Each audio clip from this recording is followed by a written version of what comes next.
Right, we're going to start this here. We're on sort of beach road. There's Walking Street here. Dan, if you just pan the camera around. There's Walking Street, the front entrance. But right opposite me here, on this way a little bit,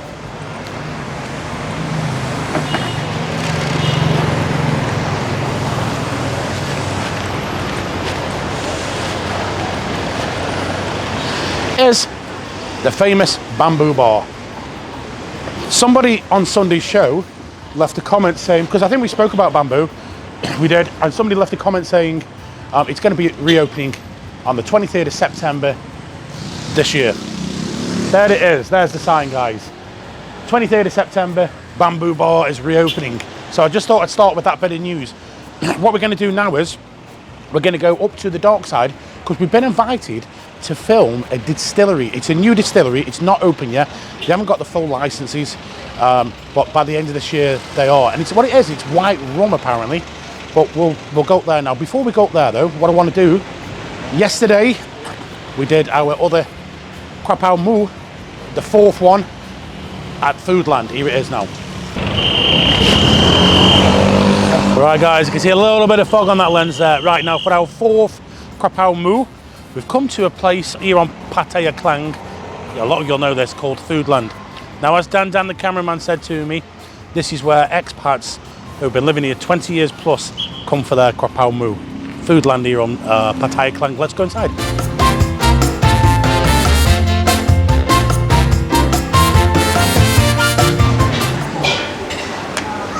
This is the menu. We have the menu. Right, I'm gonna have to get my glasses on here. So you have to bear with me a sec, Dan. I was looking then and I was thinking, damn, we've come in here and we started this video and it's not on the menu. But apparently you just have to ask for it. They do it. Krapau Mu. It is 89 baht. So we'll have a look at it when it comes. Apparently it's very good. Hello everybody again. Looks how perfect the egg is. Look, let's break this out for you. So the same thing is, I need a spoon. That's okay. So the eggs and the rice and gapao together.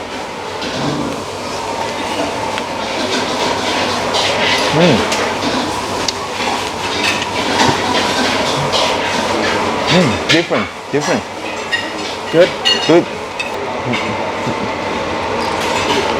You can tell that it's fresh or not fresh. And the quality of the gapao depends on this, on the leaves.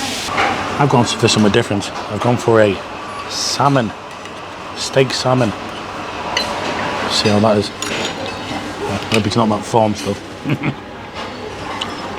Nice. Very fishy, but nice. Needs like a mint sauce, a yogurt mint sauce in it. Take 30. Right guys, that is Krapau Mu at Foodland. Very, very good actually. But I'm going to leave Dan's opinion on this until the very last minute. Or sorry, say on the next video, the very last one we do, which will be number 5. And he's going to give you his best one. And I think that lens is steamed up. This business has been started a year ago, but they're not ready yet. There's such a long process in this. I'm going to try to have a chat with the guy. His name's Glenn.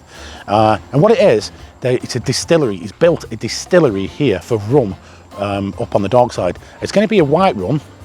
And they're not going to be starting to produce it until about the end of the year. They've been building for 1 year already. Apparently there's so many licenses and so many things they have to do. The exact size of the place has to be correct because they're only allowed to produce so much. I think he said 12,000 bottles per year for the size, but they're not allowed to produce anymore because of the bigger producers. But it's a white rum. Now this guy as well, he's got some history behind him from making rum, past history. So we'll go and have a quick chat with him and we'll find out a bit more about it. But this is one that we're going to keep an eye on.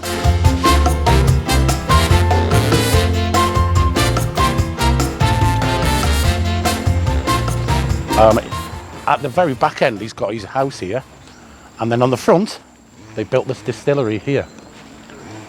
So this is going to be party central. I'm only joking, but the amount of it's nowhere near ready yet. Like I say, they've been building for 1 year, but there's going to be huge tanks that go in here. And he was telling me the process of what they have to do and how long it takes. You know, it's a month in this, a month in that. It looks like a long process. And he was telling me about the licenses and what they've got to do. But let's go have a chat with him. Right, Glenn, you were telling me that with rum, you've got a little bit of family history. Tell us a little bit about that. Yeah, so in 1757, one of my great ancestors was named Ambrose Cooper, and he wrote the book, The Complete Distiller. And then being my last name is Cooper, obviously throughout the generations there's been the odd cask maker. And some of the family has received some information down through the generations that we might be using in our new recipe. Right, oh, right. So you're actually going to be, with this rum, you're actually going to be using a family traditional recipe.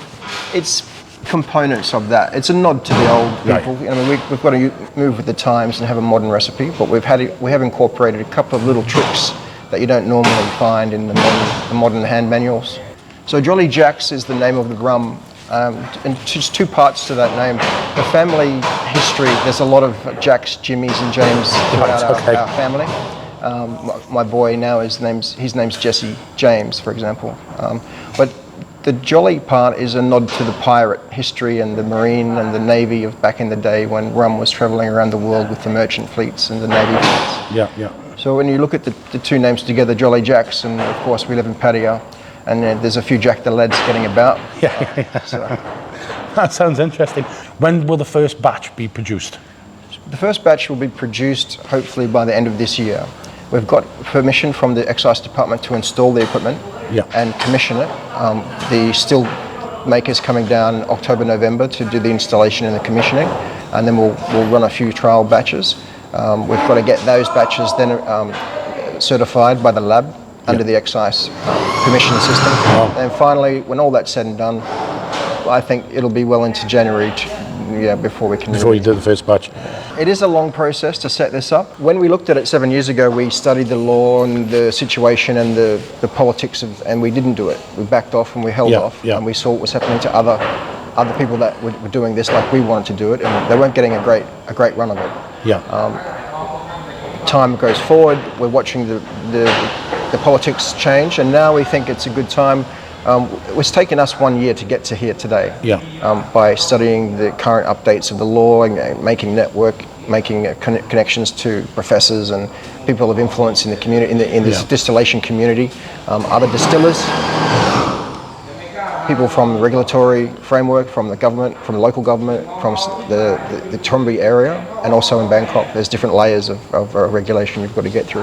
But overall, we've managed to negotiate and navigate through most of the hurdles and hoops without too much trouble. You have to be very patient. Yes. And you have to have a lot of persistence. Yes. And if you're really passionate, then you'll get to the end of the process. It's certainly something you can't do quickly, and it's more of a love than a lucrative opportunity, I'd say.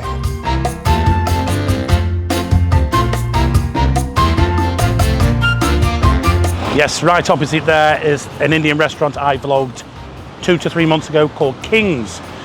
But when we were vlogging that, we noticed opposite is here, there's this place called NDTVi.